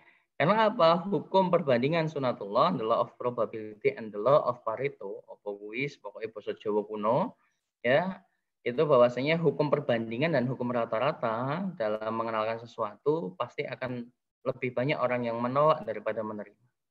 Nah, banyak di antara kita semuanya ketika sudah bangun kedekatan, sudah bela-belain bangun kedekatan lagi sampai ke sana, tak kenalkan, berharap baik, kelihatannya orangnya juga sudah nyaman sama saya, ternyata kok nggak beli-beli barangnya kan semuanya gitu kan. Kok nggak mau gerak ya, nggak mau jadi stokis ini dan sebagainya gitu. Kebanyakan setelah ditolak atau di tangga ketiga, banyak di antara kita tuh memutuskan untuk turun kembali ke dasar. Sehingga apa? Ya, tidak pernah sampai kepada namanya tangga teratas. Ya. Padahal ketika terjadi penolakan itu sederhana sekali. Kita lakukan tentang namanya negosiasi. Negosiasi itu apa? Di sini dituntut kita untuk belajar tentang namanya komunikasi. Bicara tentang leadership, bicara tentang mentor, harus mulai bicara tentang namanya ilmu komunikasi. Ilmu komunikasi itu tidak harus pandai berbicara, tidak. Ya. Ilmu komunikasi itu tidak harus pandai merangkai kalimat yang baik, bukan. Ya. Ilmu komunikasi itu adalah yang penting kita menunjukkan bahwasanya kita layak untuk dipercaya oleh orang-orang atau mereka yang menjadi objek daripada prospek kita. Ya. Jadi dengan cara apa negosiasinya? Tunjukkan akhlak kita semakin mulia. Kita semakin dipercaya sama mereka. Ditolak nggak masalah. Ditolak jangan pergi dan sebagainya. Tetap kunjungi, bangun silaturahim. Ketika dia butuh bantuan sesuatu yang dimana sekiranya kita bisa bantu dia. Kan gitu. Secara otomatis manusia itu kalau orang Solo, Bos King, itu orang Jawa itu peribahasanya wong Jawa ki mati ini nek dipangku gitu. Ya. Orang Jawa itu itu mati gitu. Maksudnya bagaimana? Ya penting berbuat baik terus dan sebagainya, pasti dia akan luluh, artinya seperti itu maksudnya ya. Jadi bahwasanya hampir itu karena manusia ini hakikatnya adalah makhluk yang baik, Maka dari itu ketika kita berikan akhlak yang baik, sikap yang baik, insya Allah mereka lambat laun akan memberikan respon yang baik, walaupun di awal tidak baik, tapi hasil akhirnya insya Allah merespon mereka akan baik dengan kita. Karena apa? Hukum Allah itu pasti hal jazaa'ul ihsan ila ihsan. Hukum Allah itu pasti in asantum li anfusikum wa in asantum. Selanjutnya ketika sudah negosiasi, semakin kita asah tentang ilmu komunikasi, harus juga bicara tentang namanya bagaimana berbicara dengan baik, bagaimana berbicara dengan efektif, bagaimana ini memang juga harus dilatih juga ya. Dan itu insya Allah siap untuk diajarkan oleh mentor-mentor kita semuanya. Tadi sudah sampaikan ada Bos King, ada Kang Mahmud, Masya Allah ilmu komunikasinya sangat luar biasa. Dan komunikasi yang paling baik itu ternyata bukan pandai merangkai kalimat, bukan pandai teriak-teriak, bukan, tapi ternyata ilmu komunikasi yang baik adalah bagaimana menunjukkan sikap, perilaku, gestur tubuh, senyum, ya, gerak tubuh yang bersahabat dengan orang lain. Makanya para tabiin, ya, para orang-orang yang paling dekat dengan Rasulullah itu sebut dengan namanya sahabat, ya, sahabat itu sesuatu yang Masya Allah akan diterima sangat erat, bahkan lebih erat daripada saudara terkadang. Maka dari itu pastikan semua mitra-mitra kita menganggap panjenengan semuanya sebagai sahabat dekat mereka. Siap, insya Allah. Maka dari itu ketika itu sudah terjadi, otomatis goal perspektif. Seperti itu, semoga bermanfaat. Mohon maaf sekali kalau materi saya sederhana sekali. Semoga kita semuanya bisa mensyukuri segala sesuatu. Akhirnya kita ingat 5 perkara sebelum datang 5 perkara. Jadi sedikit materi dari saya. Ketika nanti ada pertanyaan, tafadhol kita persilakan. Begitu, Bos King. Saya kembalikan kepada panjenengan, insyaallah. Mohon maaf sekali kalau materinya sangat sederhana. Semoga bermanfaat. Assalamualaikum warahmatullahi wabarakatuh. Waalaikumsalam warahmatullahi wabarakatuh. Dahsyat, luar biasa. Nih materinya dosis tinggi, ya. Kos Angga. Ini ternyata masih saudara sama Kos Porwo sebetulnya nih, ya, teman-teman ya. Cuman mungkin belum dirame-ramein aja nih ya. Ternyata kakak beradik nih beliau nih. Walaupun satu tinggal di Bekasi, satu tinggal di Solo nih ya. Pengumuman aja. Ada waktu sekitar 15 menit ya sebelum kita akhiri. Teman-teman juga kita kasih peluang ya untuk bertanya atau sharing atau mengeluarkan unek-unek gitu. Mungkin ada yang belum nyantol banget. Atau mungkin ngasih komentar juga boleh. Jadi tidak harus bertanya karena ya kita semua saya anggap ya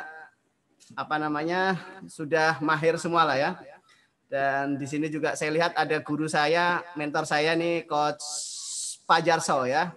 Semoga beliau makin sehat ya, makin strong. Kita doakan semua, mohon doanya teman-teman semua. Lagi pemulihan ceritanya. Juga ada.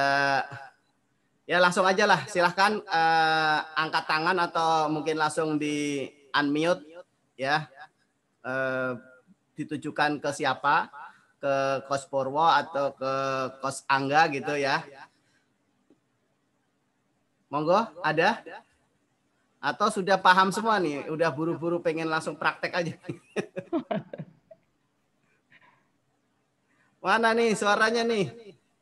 Silahkan. Jelas mungkin. Udah jelas. Luar biasa kalau udah jelas ya. Yang udah jelas harus ngomong nih. Ayo silahkan. Siapa nih? Pak Yoko.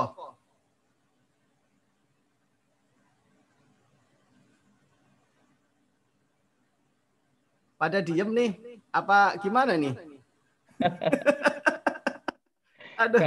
Jangan-jangan materi saya memang nggak jelas ini guys. Saya jelas banget keren. Jadi penolakan itu sebenarnya sudah tangga ketiga, makanya jangan balik lagi gitu. Ya tinggal 2 tangga lagi negosiasi, maka ya closing gitu ya. Luar biasa itu. Ayo silakan. Dari Jawa Tengah, ada Jawa Tengah? Nggak ada Jawa Tengah, Jawa Barat. Jawa Barat. Halo, Jawa Barat, Bekasi. Atau dari mana aja silahkan. Kayaknya masih pada malu-malu nih. Apa perlu mungkin ngopi dulu nih, break dulu ngopi ya. Wah, gelasnya gede banget, sama nih gelasnya gede juga. Salah. Aduh, luar biasa. Assalamualaikum, maaf Mas Angga ya, karena mak nih budinya belum paham. Tadi yang ditolak, yang tanggal ketiga ditolak kok kembali lagi, maksudnya kembali gimana? Siapa nih? Bu Tuti atau siapa nih? Saya dari Astuti dari Ungaran, nggih. Nah, kenalkan semuanya. Gitu dong. Baik, gitu aja Mas Angga. Nggih. Langsung. Sharingnya. Wassalamualaikum warahmatullahi wabarakatuh. Waalaikumsalam warahmatullahi wabarakatuh. Jadi tadi kan ada 5 tangga ya. Yang pertama adalah membangun kedekatan, intinya membangun frekuensi. Kalau belum kenal ya kenalan dulu, bangun silaturahim. Kalau sudah kenal tapi lama gak jumpa ya kembali bangun silaturahim. Yang kedua mengenalkan tentang HNI. Yang ketiga, setelah mengenalkan hukum perbandingan dan hukum rata-rata paling banyak pasti ditolak. Karena orang akan menolak sesuatu yang memang belum familiar, belum biasa di telinga atau di pengetahuan mereka. Nah, kebanyakan di antara kita ketika ditolak oleh si A, itu akhirnya kita langsung meninggalkan si A, berganti kepada si B lagi, ini itu dan sebagainya, kan gitu ya. Nah, di sini maksudnya adalah demikian, Bu Astuti ya. Jadi bahwasanya ketika ditolak oleh si A, kita tinggal naik ke tangga yang keempat, yaitu apa? Negosiasi dengan ilmu komunikasi. Semakin mengasah ilmu komunikasi kita. Ada 3 ilmu komunikasi. Saya ringkas dengan namanya 3V ya. 3V. V yang pertama itu adalah vokal. Suara, intonasi atau volume suara yang terus dilatih. Karena vokal ini sangat mempengaruhi, kan orang itu akan lebih mudah memahami ketika memang intonasinya itu pas. Pas saat dia perlu berbicara dengan volume yang tinggi, dengan yang datar, dengan yang rendah. Kadang rendah terus atau terlalu tinggi terus atau datar terus, otomatis apa seseorang ini ya merasa kejenuhan ya, ada merasa kejenuhan. Nah, ini yang pertama tentang vokal. Yang kedua adalah verbal, berusaha terus melatih bagaimana menyusun kalimat yang dia mudah dipahami oleh orang lain ya, simple, mudah dipahami oleh orang lain dan tidak menyakiti orang lain, kan gitu kalimat-kalimatnya. Oke. Yang ketiga, V yang ketiga itu adalah visual. Nah, visual ini yang paling menentukan. Visual ini bagian daripada yang seperti saya sampaikan tadi, akhlak, ya, murah senyum, badan yang bersahabat, ya, senyum yang semeringah yang seperti saya sampaikan oleh mentor-mentor kita, ya, yang sikap yang baik. Nah, ini adalah bagian daripada ilmu komunikasi, ya. Jadi naik tahap. Jadi jangan sampai ganti ke B, maksudnya si A akhirnya ditinggalkan, kan gitu ya. Langsung ganti ke B, A-nya udah disingkirkan lagi, kan gitu aja. B menolak, akhirnya ganti ke C, B-nya disingkirkan lagi, enggak. Jadi tetap bangun hubungan lagi kepada si A, ya, kepada si B, atau intinya adalah kepada mereka-mereka yang sudah menolak, dan lakukan strategi di tangga yang keempat, ya, dengan cara apa? Melakukan negosiasi komunikasi, ya. Nanti insya Allah ketika itu berlangsung, berjalan, ya, seperti tadi rumusnya, ya. Ketika kita berbuat baik terus, akhlak kita semakin baik dengan yang bersangkutan, insya Allah akan diterima, ada masanya diterima. Kan itu sunatullahnya ya. Intinya manusia itu pasti akan ada rasa atau hati nurani, ya, ada rasa nggak enak nantinya, seperti itu, Bu Astuti. Intinya jangan tinggalkan orang-orang yang sudah menolak, ya, tetap bangun silaturahim. Biasanya terkadang walaupun dia mungkin tidak bergerak, dia tidak mau mengikuti arahan kita, atau dia tidak beli sekalipun, tapi karena kita sudah menunjukkan negosiasi komunikasi yang baik, biasanya dia mau merekomendasikan kepada orang lain. Termasuk di sini ada Pak Yusuf nih, ya, ada Pak Yusuf Effendi. Mana Pak Yusuf Effendi? Sudah dibuka ininya. Sebagainya. Pak Yusuf ini adalah adik dari guru saya. Ya, guru saya ini menolak produk, menolak bergerak dan sebagainya saat itu, tapi karena kita menunjukkan akhlak yang baik dan sebagainya, beliau ikhlas merekomendasikan kepada orang lain walaupun beliau tidak bergerak. Ya. Ketika saya masuk di tangga keempat, melakukan negosiasi komunikasi dengan beliau, akhirnya merekomendasikan namanya Pak Yusuf Effendi yang sekarang menjadi LED pertama di Kabupaten Ngawi dan bisnis center pertama di Kabupaten Ngawi. Seperti itu. Bisa dipahami, Budi Astuti? Bisa nggih? Insyaallah nggih. Jadi jangan tinggalkan orang-orang yang menolak. Terus bangun silaturahim. Gitu. Hanya saja memang ada namanya skala prioritas ya, prioritas. Ini harus dipahami. Insyaallah. Monggo ada pertanyaan lagi? Udah jelas Bu Tuti? Insya Allah sampun Coach. Sampun, alhamdulillah.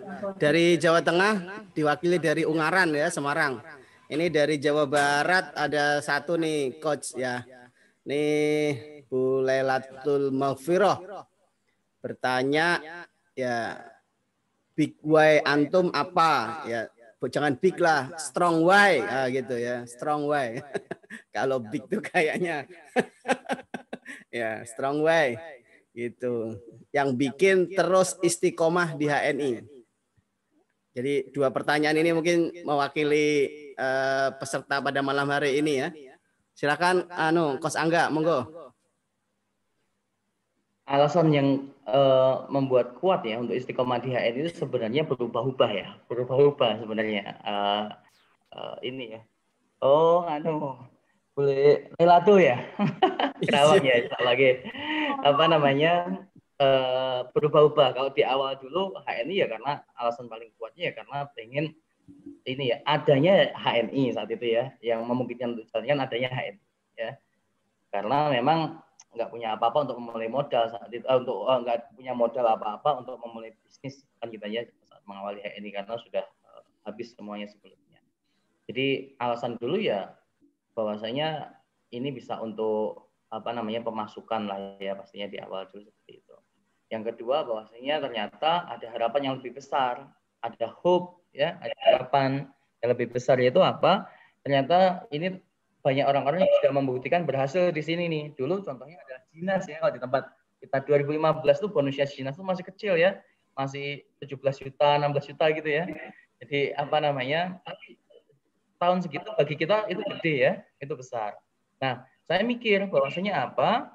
Wah, kalau saya bisa berpenghasilan seperti beliau, saya bisa bayar hutang gitu. Jadi strong way yang pertama itu buat bisa agar bisa makan. Yang kedua, strong way yang kedua adalah biar bisa bayar hutang. Ya, hutang. Setelah ternyata terbukti ya hutangnya lunas, walaupun nggak begitu besar ya kalau teman-teman di kayak Bos King, kayak Kang Mahmud kalau ikut pelatihan bisnis kan banyak sekali orang yang bangkrut itu nilainya sangat besar-besar ya, miliaran, belasan miliar, puluhan, bahkan ada yang ratus. Kalau saya cuma bangkrut 1,8 miliar saat itu ya. Tapi bagi kita segitu gede banget gitu ya, gede banget dan nggak punya apa-apa ya. Jadi sampai ngontrak gitu kan ya, ngontrak luar biasa. Nah itu terbukti strong way yang kedua itu terbukti terrealisasi, lunas ya. 2017 bulan November saya menutup hutang bank, masya Allah. Itu dengan hutang-hutang yang di luar bank itu bulan Januari 2018 itu sekitar hampir 500 juta lah itu lunas semuanya, insya Allah. Itu melalui HNI, ya. Melalui HNI. Nah selanjutnya sudah nggak punya hutang, ya, itu strong way-nya ganti lagi apa ini strong way-nya ya pasti ingin memberikan sandang, pangan dan papan yang layak bagi keluarga. Dan terrealisasi juga ya kita bisa beli rumah, beli tanah di mana-mana kan gitu ya, berikan kendaraan yang nyaman, walaupun ya yang penting nyaman bagi kita ya, walaupun nggak harus Alphard, nggak harus Lamborghini gitu ya. Dan ya tapi nyaman ya bagi keluarga. Dan itu terrealisasi, itu strong way berikutnya ya, akhirnya kita istiqomah tuh.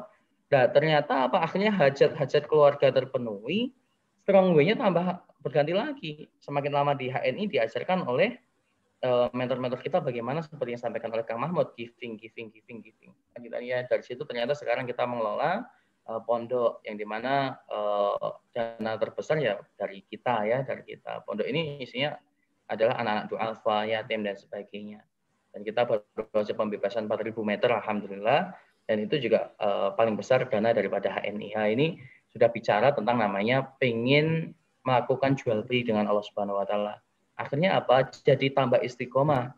Ya, istiqomahnya apa? Ternyata di HN ini kita tidak hanya sekedar ingin mendapatkan kualitas hidup di dunia, tapi kualitas hidup di dunia dan di akhirat insya Allah. Jadi tambah istiqomah, betul ya, tambah istiqomah. Ya itu strong way-nya ya. Sekarang intinya saya dengan HNI saya yakin karena sekarang kan ini pada akhir zaman ya, kematian sangat banyak, terutama datang dengan tiba-tiba. Pertama datang dengan tiba-tiba, yang kedua kematian itu biasanya sesuai kebiasaan ya. Kalau orang kebiasaannya berbuat dosa dan sebagainya, seringkali seperti itu. Berzina, matinya keadaan zina. Mabuk, mabuk ya, ini dan sebagainya. Dan semoga di HNI karena kita terus berbuat baik, mensiarkan yang halal dan thayyib, mengajak untuk menjaga kualitas hidup yang baik, iman yang baik. Semoga Allah matikan kita dalam keadaan yang baik insya Allah. Amin, amin, amin ya Allah. Amin. Ini yang semakin menjadikan istiqomah. Kalau sudah bicara tentang ini kan berarti otomatis ini boleh otomatis ya sudah selesai final. Insya Allah saya akan membersamai HNI. Semoga sampai akhir hayat saya insya Allah. Dan kalau di luar ini ya bisnis itu modalnya banyak ya, untungnya dikit. Kalau di HNI itu modalnya dikit, untungnya banyak ya. Banyak. Gitu ya. Salah. Ya seperti itu Bu Lailatul. Nggih, jazakallah. Sungkem buat keluarga. Salam dari Uminya juga. Waalaikumsalam. Ya, alhamdulillah luar biasa nih jawaban dari Coach Angga ya, dan ini ya inspirasi sekaligus motivasi semua ya, kita semua bisa mencontoh ya, mencontek ke beliau ya. Dan ada lagi yang mau sharing? Saya kasih kesempatan satu orang kalau ada. Assalamualaikum Coach. Waalaikumsalam warahmatullahi wabarakatuh. Kepancing nih. Waalaikumsalam warahmatullahi wabarakatuh.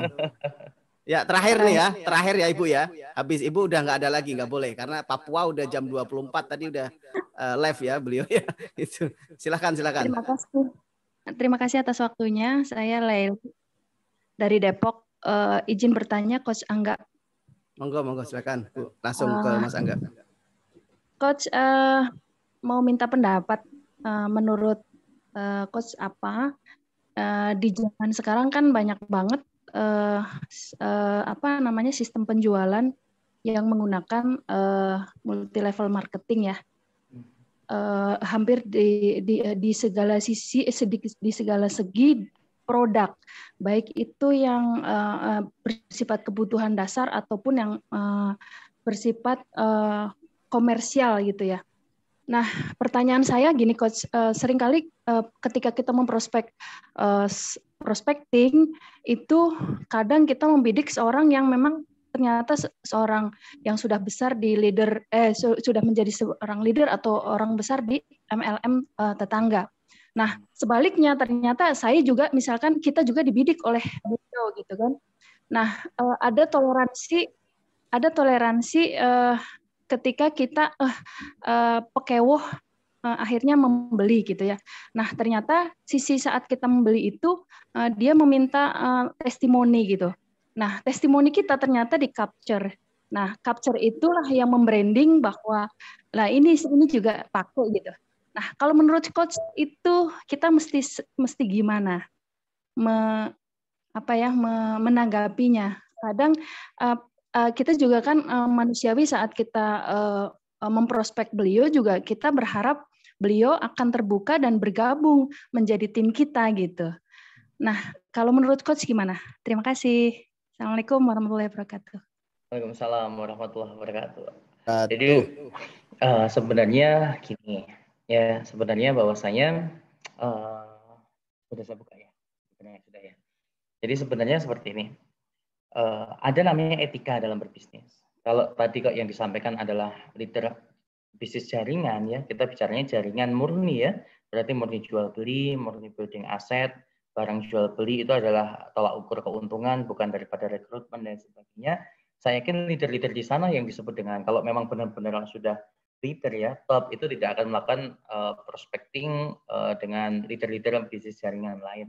Ada namanya etika. Dan kebetulan saya kenal banyak dengan leader-leader bisnis jaringan lain juga. Dan kita sering, mohon maaf, tidak sering tapi tidak jarang juga kita berkumpul ya, sharing, berbagi ilmu, informasi dan sebagainya. Jadi kalau seumpamanya hari ini kalau kita ketemunya dengan orang yang sudah bergerak di bisnis jaringan lain, ya pastikan kita bermain cantik, garis bawahi.